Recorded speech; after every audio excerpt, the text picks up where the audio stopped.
Oui, allô, salam alaikum. Wa alaikum Donc, salam. je suis Nabila, donc de Saint-Jean-de-Bray. D'accord, bienvenue à vous, Nabila. Maître Maghrébi vous écoute.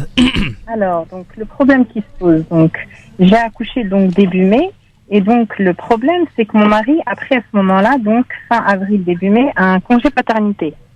Oui. Donc il a fourni tous les documents à la sécurité sociale, etc. Tout a été fait dans l'ordre. Les papiers concernant son employeur aussi ont été signés, ont été donnés également.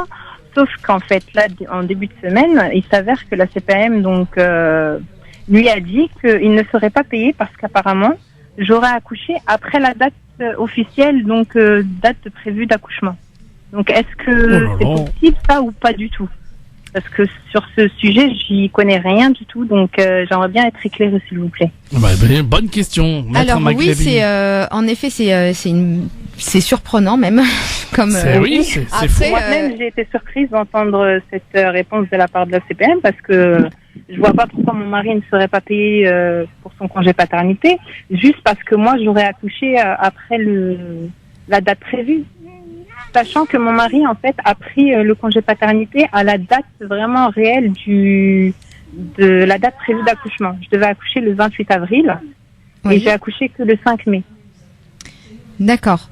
Donc là, il faudrait que parce que je pense pas que ce soit prévu par les textes. En fait, il faut. On peut pas aller à l'encontre de la nature. Ah oui, non, c'est clair. Accoucher après, donc.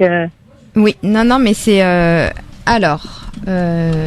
Donc là, je vais reprendre l'article parce que ce qu'il faut savoir, c'est que le congé de paternité, c'est un congé qui est prévu par le Code de la Sécurité sociale.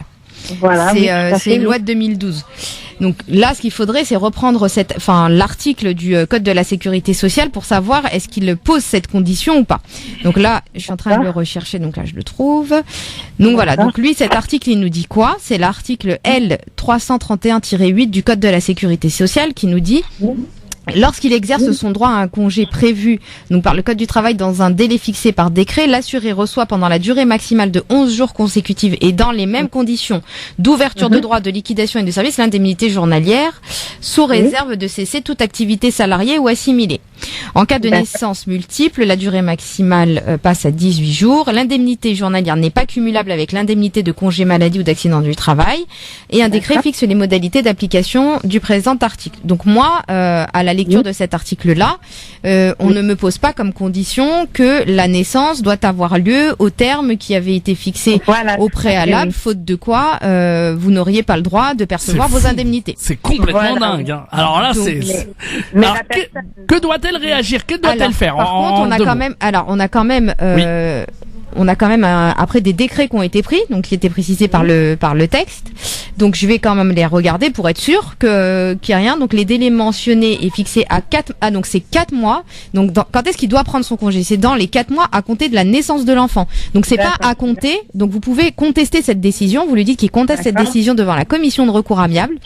Oui. En précisant que l'article D 331-3 du Code de la Sécurité sociale, lui, ce qu'il prévoit, c'est qu'il a un droit d'être indemnisé pour son congé de paternité et que ce délai est fixé à 4 mois, non pas à compter de la date prévue de l'accouchement, mais à compter de la naissance de l'enfant.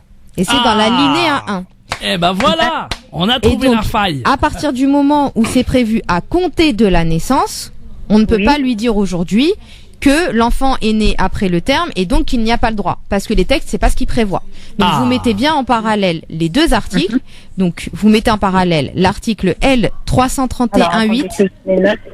Rapidement, oui, allez-y, comme ça on va vite noter. Alors, l'article, s'il vous plaît, c'est L 331-8 du Code de la Sécurité sociale et les articles D 331-3 et suivants du Code de la Sécurité sociale. D'accord.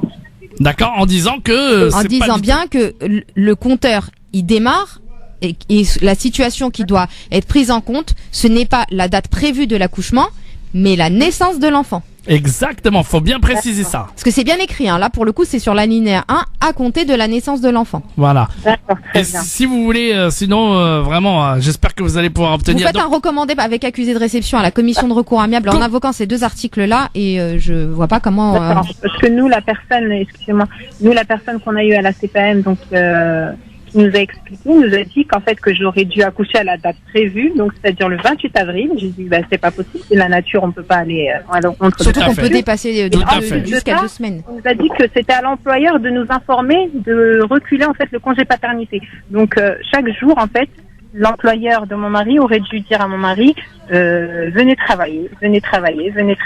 Mais non, pas du tout. En tout cas, voilà, faites ça, voilà, faites ça comme ça et vous allez voir, ils vont réagir, d'accord?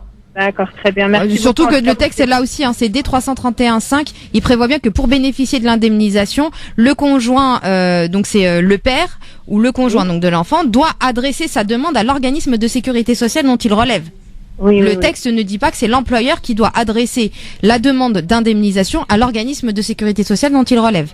Voilà. Mais bien au père donc à votre mari. Bon, en tout cas, si vous avez un souci, vous appelez Maître Magrivi, elle vous aidera, d'accord? Merci beaucoup, Maître Magrivi. De rien, bon courage. J'étais perdue avec ce problème. C'est pas facile, surtout le droit de la sécurité sociale, c'est pas évident, mais non, il n'y a pas de souci. Bon courage, vous faites comme ça et a priori ça devrait être... et Maître Magrivi est vraiment spécialisé dans ce domaine de la santé, il n'y a pas de souci, d'accord? Oui, merci beaucoup, c'est gentil, merci. À bientôt. Et puis on n'oublie pas le radioton, je compte sur vous, madame, pour nos frères palestiniens. Il n'y a pas de problème. Inch'Allah, merci beaucoup, à bientôt.